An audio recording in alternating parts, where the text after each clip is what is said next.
Good morning. Welcome to Browncroft. So glad you are here on Labor Day weekend. The summer almost over. But I'm going to cling on to it for this day anyway. So we got this day. And all of you joining us online, glad that you're here with us as well. And now, here's the thing. We got kids with us in the room. Kids, so glad to have you. It's great to see your smiling faces, waving. I love it. I love it. It's great having you here. And here, in my role, I get the opportunity to talk with people, I don't know, from about 8 days old all the way up to 108. And I love that. And there's some common things that I hear when people are talking and people are trying to sort through their life. And it comes out different ways, but it's something like, what's my purpose here? What's the true meaning of life? How can I use my gifts the most in this life? In other words, what does it take to live a fruitful life? What does it take to live a fruitful life? That's what we're going to be talking about today. And thankfully, Jesus has something to say about this. And what Jesus has to say, I love the fact that Jesus is a great teacher. He's an amazing teacher.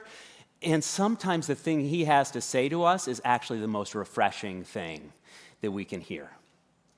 Let me unpack it for you because I think for me in my life, this is a passage that I've gone back to over and over and over again since really I became a Christian. It's this passage that for me, I have to preach to myself all the time because it's so important. And it happens at a time in Jesus' ministry. It's the night before he dies, the night before he's crucified, and he gathers his disciples together, and he really wants to convey to them some important things before he leaves. This is his last opportunity to talk with his disciples before he's going to be crucified. And so he wants to tell them exactly the messages that are going to be most important in their lives. And he starts by gathering them together and preparing this meal. But before the meal, he gets down, he takes a towel, he wraps it around his waist, then he bends down and he starts to wash their feet. This is mind-blowing at the time. The disciples don't know what to do with this. And Jesus is saying, if you want to lead in my kingdom, this is how you do it. You wash feet. That's how you lead. And then he goes on and says, I'm about ready to make a sacrifice for you. But I want you to remember this sacrifice. And he takes bread and he breaks it and he says, this is my body which is going to be broken for you. And he takes a cup of wine and he says, this cup of wine represents the blood that is going to be poured out for you. Now, whenever you eat this and drink this, I want you to remember me. Again, he's giving them a lesson. And he's not just talking at them, he's showing them something. And then after the meal, he says, we got to go. I'm going to take you to this olive grove, but on the way, as we pass this, outside of Jerusalem, we're going to go by a vineyard. And they walk by a vineyard, and it's probably at this moment that Jesus stops, and then he points probably to these vines, and he wants to teach them one last lesson on his way. And here's the words of Jesus to them, and I think to us as a church today. From John 15, we're going to read verses 1 through 8. It says this: I am the true vine, and my Father is the gardener. He cuts off every branch in me that bears no fruit, while every branch that does bear fruit he prunes so it will be even more fruitful. You're already clean because of the word I have spoken to you. Remain in me, as I also remain in you. No branch can bear fruit by itself. It must remain in the vine. Neither can you bear fruit unless you remain in me. I am the vine. You are the branches. If you remain in me and I in you, you will bear much fruit. Apart from me, you can do nothing. If you do not remain in me, you are like a branch that is thrown away and withers. Such branches are picked up, thrown into the fire, and burned. If you remain in me and my words remain in you, ask whatever you wish, and it will be done for you. This is to my Father's glory, that you bear much fruit, showing yourself to be my disciples. Okay, let's break this down a little bit together, because that's a lot of talk in there. Vine, branches, what does this all mean? What does it mean for us today? Here's my one main point for us to consider today. Here it is. You can't live a fruitful life apart from the source of life. You can't live a fruitful life apart from the source of life. How do I get that? Let's look at it. We'll start in verse 1. Jesus says this, I am the true vine. We're just going to stop right there before we go even any further.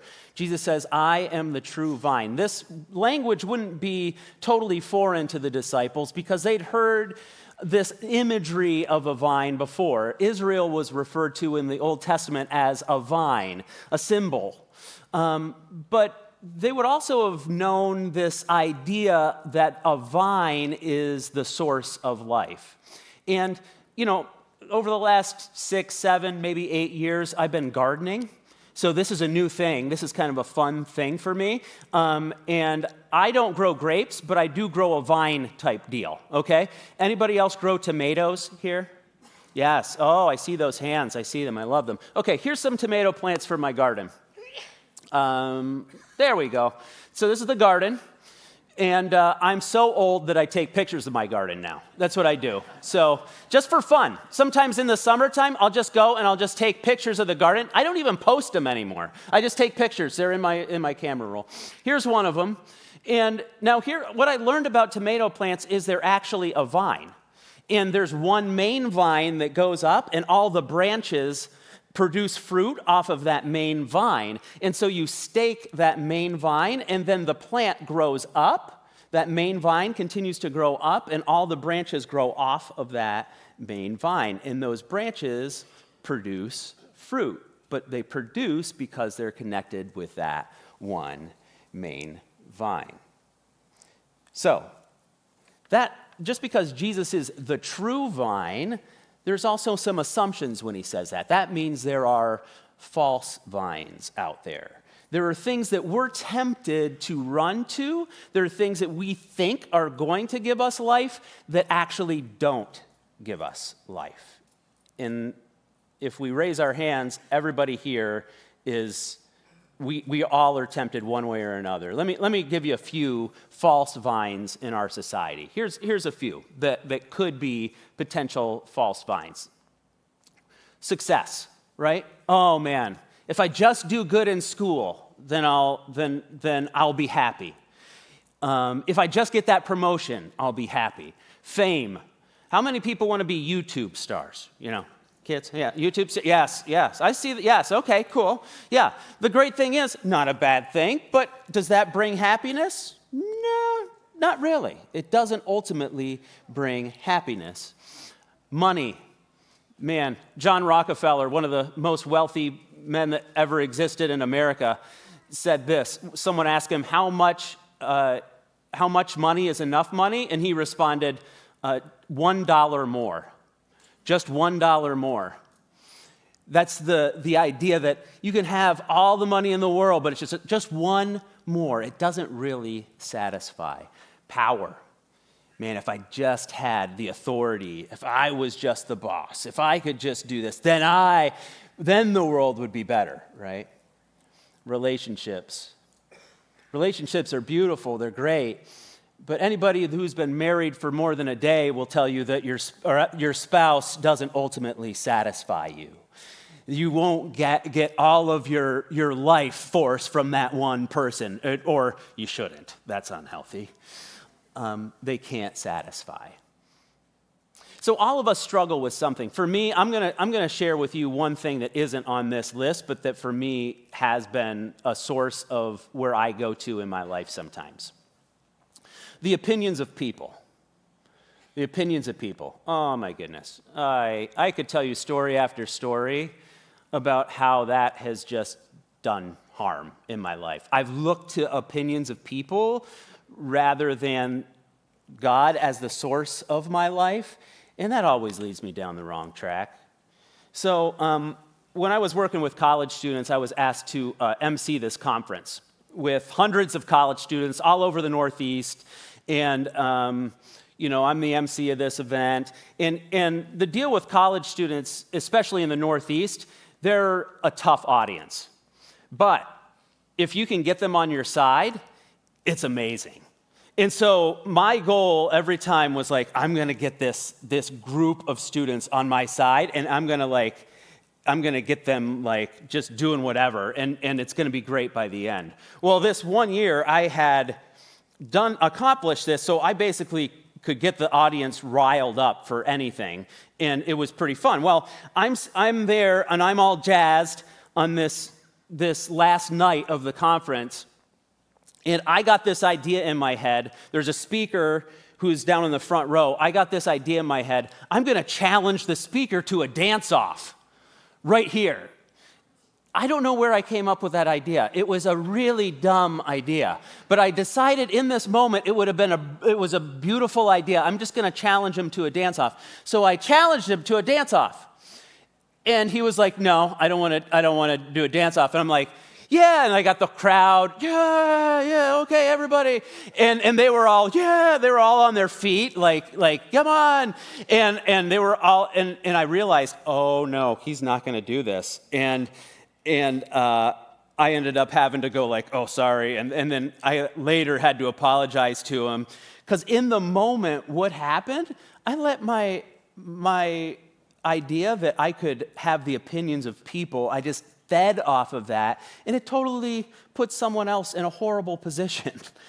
I was like, I'm never going to do that again. And then, of course, I find other ways to do that. But source of life, where are we going for our source of life? Well, Jesus goes on to describe the Father, and he says the Father is a gardener. I love this description.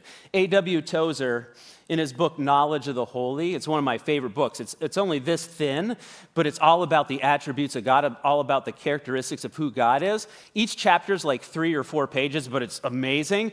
I remember when I read it for the first time, I had to put it down after the first sentence because I was like, this is too deep. This is amazing. Here's the first sentence of the book. What comes into our minds when we think about God is the most important thing about us. And what Jesus is saying is, this isn't all of who God is, but it is who God is to consider God as a gardener. Now think about this. It actually tracks with the Bible, the story of the Bible. God created human beings in his image, and what did he do? He placed them in a garden to tend it.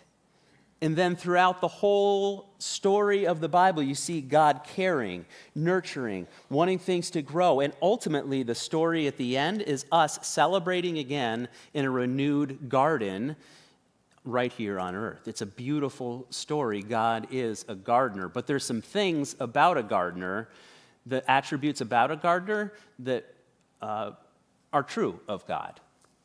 What he's concerned most about is our growth. So he's concerned more about your long-term growth than he is your short-term comfort. As a gardener, you're concerned more about long-term growth than short-term comfort. What do I mean by that? Let's continue to read this passage again. I'm just going to go over what I just read. He cuts off every branch in me that bears no fruit, while every branch that does bear fruit, he prunes, so it will be even more fruitful. Okay, here we go. I got this bag here, and in this bag, I got my little pruners, these little guys. So I've learned you got to use these in the garden, right? And so when it comes to tomato plants, anything that's diseased, anything that is dead, you gotta cut off. That's the first thing that you do when you're pruning, is you cut off anything that's diseased or dead. And Jesus says that about the Father. He says that he cuts off every branch that does not bear fruit. He does that for us. And not only the diseased parts, he also trims off things that are growing, they just aren't going to produce fruit. Here's another tomato plant illustration. Are you guys sick of seeing tomato plants yet? But you're going to see some more. So anyway, here you go. Okay, here's a tomato plant. This one I took a few days ago. Now, and again, I didn't post it anywhere, but anyway. So you got two branches that go out like this. I'm giving you a garden lesson here. In the middle, you see this one going straight up into the middle, okay? That's called a sucker. That thing is not going to produce any fruit. It's just going to take energy away from the plant. And so that one in the middle, whenever you see one of those bad boys, you get the little snippers out, boom, you cut it off. Why? Because it's just taking away from the plant. It's not going to help the plant grow. And so there's things in our lives that God lovingly says, I'm going to snip this off because it's not helping you grow. That's part of our experience in life too. And sometimes, though, there are things that are good that God wants to help us grow even more. So he says, I want you to become even more fruitful. The gardener goes in and he prunes the branches that are bearing fruit so they'll bear even more fruit. And that's counterintuitive. Because in my garden, I'll sometimes go out there and there'll be branches that have fruit on them, but they're like close to the ground, and so they're going to get diseased. And I go, I hate doing this. And every time I'm like, oh man, I don't know. I don't want to do this, you poor thing. I cut because I'm looking out for the best interest of the plant, and that's also going to make the plant grow more vital and strong when I do that. And there's things in our lives that God does that with too. We could be growing, but he wants us to produce even more fruit. And so he takes us through a season where he says, this is not going to feel really good, but I'm going to allow you to experience this because in the end of this, you're going to have to trust me. You're going to produce more fruit because of this, because I'm concerned more about your long-term growth than I am your short-term comfort. And I don't necessarily like that. I actually don't like that in my life, but that's the way God operates because he cares about us. So, Jesus goes on to describe a little bit more about this process. Verses 3-5 says this, you are already clean because of the word I have spoken to you. Remain in me as I remain in you. No branch can bear fruit by itself. It must also remain in the vine. Neither can you bear fruit unless you remain in me. I am the vine, you are the branches. If you remain in me and I in you, you will bear much fruit. Apart from me, you can do nothing. Okay, let's look at this one again. When you're studying the Bible and you see words repeated, that generally means you should pay attention to that word. So if you're going to pay attention to a word in this passage, what word should you be paying attention to in this passage? Anybody? Remain. Yes, remain. It's pretty clear. It's mentioned a lot of times in this passage. Remain, remain, remain. What does that mean? Yeah, the idea behind remain is stay connected to. Stay connected to. So what Jesus is talking about, the most important thing in all of life, if we're going to bear fruit, is to stay connected to Jesus. You can't do it on your own. Okay, another illustration. Okay, just chopped this one down last night. Took it off a plant.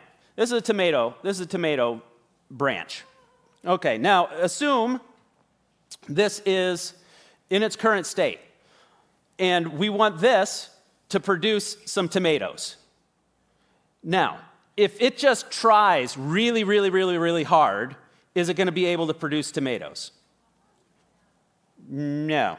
No is the right answer, yeah. Just, oh man, I'm just going to produce a tomato.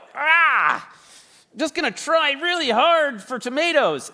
It can't, because it's not connected to the vine. It can't produce anything. It's been cut. It can't produce anything. It's not connected to the vine. It's like going out and getting a TV, right? A brand new TV, and you put it on your wall. Oh, it's a beautiful, beautiful TV, but you don't plug it in to the outlet.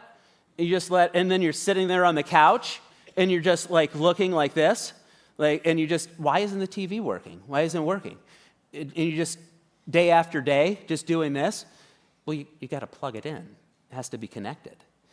The same for a plant, the same for you and for me.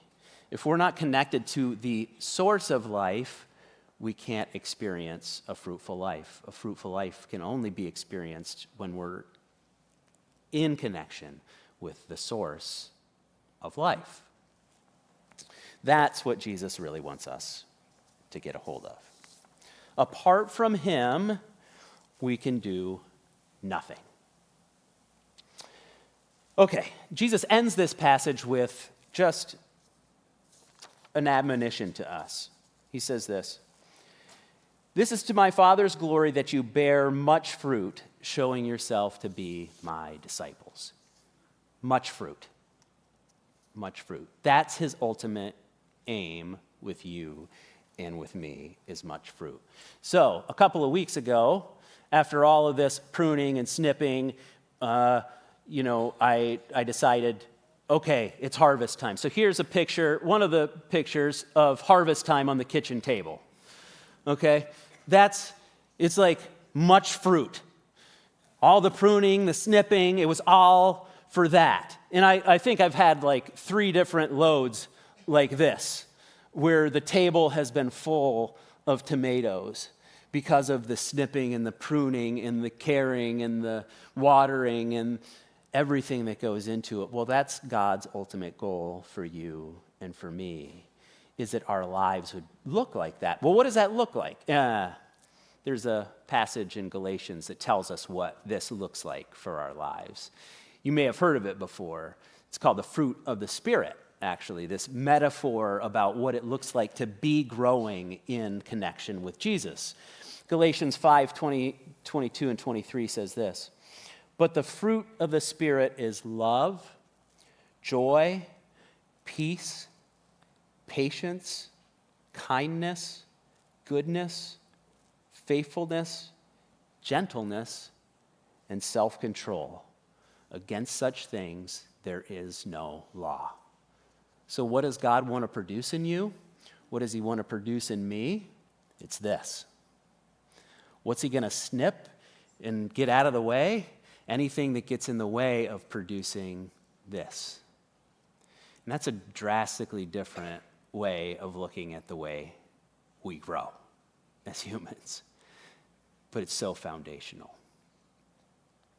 When I was thinking about this passage, I was talking with my wife a little earlier in the week, and she was asking me what I was going to preach on, and I was like, John 15, one of my favorites. She was like, yeah, I was just thinking about that passage this week too, and actually, one of the verses at the end stood out to me, and I was like, okay. And actually, it's not one that I read, but I'm going to read it now because she brought it up, so I'm giving her credit for this. She brought it up, and I thought it was so deep that I'm like, this is beautiful. I hadn't considered it before. Verse 16 and 17, where Jesus ends it, he goes on and he says this: "You did not choose me, but I chose you and appointed you so that you might go and bear fruit that will last. And so whatever you do in my name, ask the Father will give you. This is my command, love each other." That idea, fruit that will last. I love that. What does that mean? I got thinking about it this week. After that conversation with her, I started to think about what does it mean, fruit that will last? And it got me thinking about the end result. So here's salsa. Here's the end result, is right here. Yes. And this is what we've been working on. We've been working on, canning all of that and putting it in salsa form, right? It's what outlives even the tomatoes. The tomatoes come, they go, but there's this salsa that outlives them and that will stay for months if you don't eat it before then, or give it away for people to eat, or, I don't know, years maybe, if we canned it right. And that's what God wants from our lives, too. And this came to my mind recently as well. But 2 weeks ago, I was at a family reunion. My sister and I went down to North Carolina to a family reunion. And it's where my mom grew up. My mom was American Indian, and so the place where she grew up, it was a community. And so generation upon generation of my relatives, where I come from, all on my mom's side of the family grew up there. So it's not like they were from way out different places. They all grew up in this one place. And so they have a church in the middle of it, and that church is where a lot of my relatives are buried. And it was the first time that I was back there since my mom and dad were both buried there. And so here's what I saw. I took a moment, and I had this moment where I just kind of had a moment by myself, and the top picture there is my mom and dad's markers. And I just stood there kind of in silence for a while, taking it in. That you don't, it's a very surreal, real moment. And losing your parents, and then I took a couple steps over this way, and it's literally just a few steps this way, and the bottom picture, that's my grandparents. And if I go just a few steps this way more, that's my great-grandparents right there. And your life takes on a different perspective when you're seeing all of this all at once. Not many of us have that opportunity to see it, but I was right there, and I was talking about it with my sister and my cousins. We were talking about all of those people over dinner one night, and it's interesting. What we didn't talk about is their accomplishments or their degrees or, all the things that we stress out about.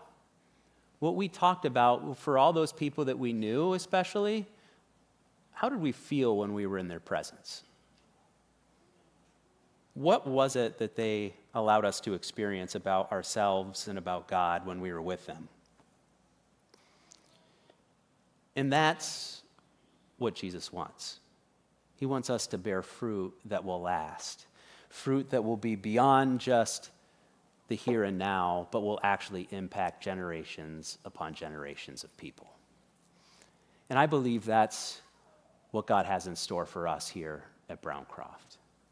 That we would all be so connected with Jesus, we would all be so united with Jesus that it wouldn't be about a program. It wouldn't be about, we're throwing this event. It would be about one life investing in another life, so that the people who are connecting with Jesus are just passing that on from generation to generation, that 50 years from now, there would be people who would be sitting in these seats that would go, wow, I didn't even know this person, but I know the impact that they had because they invested in this person, who invested in this person, who invested in this person, and I'm here today. And that is what living the Christian life is about. And that actually is the most exciting way to live life, right there. Because it's not about trying to do better or try harder. It's about living through the power of the Holy Spirit and allowing Him to guide us. So what does it mean? What does it look like to do this, to live this out? Let me just give you an example. What would it look like to remain in Jesus? I think there's just some steps to it. First step is this: slow down, slow down. We live in such a fast-paced culture. And you can't stay connected when you're going so fast. It's like we just need to take a breath, slow down. And I'm guilty as anybody. I had a few days this week that were like one meeting after next. And in those moments, you can't go warp speed without your soul being warped. So we need to build in some margin, slow down. Next, eliminate distractions in our lives. There's things that distract us. Snip, snip, snip. I don't know what those things are for you, but eliminate the distractions in our lives. Read his words. Read the words of Jesus. And not just like, oh yeah, I read it, but like really sit with it. What is Jesus saying? And then allow him to speak to you. Here's the weird thing. Okay, now some of you might think I'm a little freaky this morning, but I think Jesus still speaks to us today. I believe that with all of my heart. And I believe he wants to speak to us, but sometimes we're so busy with all the other noise of life that we don't allow him to speak to us. And then here's the final thing. Just do what he says. Just do what he says. It might be confessing a sin. It might be going and talking with somebody that you need to talk with. It might be just investing in a relationship that you didn't know that you had to. It might be a million things, but just as you hear him prompt you, just follow and see what he does. I can't guarantee what that's going to mean for you, but it's the best way to live when we're living that way. So I'm going to give us just one opportunity, just a minute together this morning. I'm going to reread that verse, and I want you to just sit in silence with Jesus. We've already put some distractions out of the way, and we don't get a lot of silence in our lives. So here's what I want to do. Just for this minute, take a deep breath. I'm going to read the words of Jesus first, and then just simply listen. And I'll close us with prayer afterwards. Jesus says this: I am the vine, you are the branches. If you remain in me, and I in you, you will bear much fruit. Apart from me, you can do nothing.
So Jesus, thank you for speaking to us.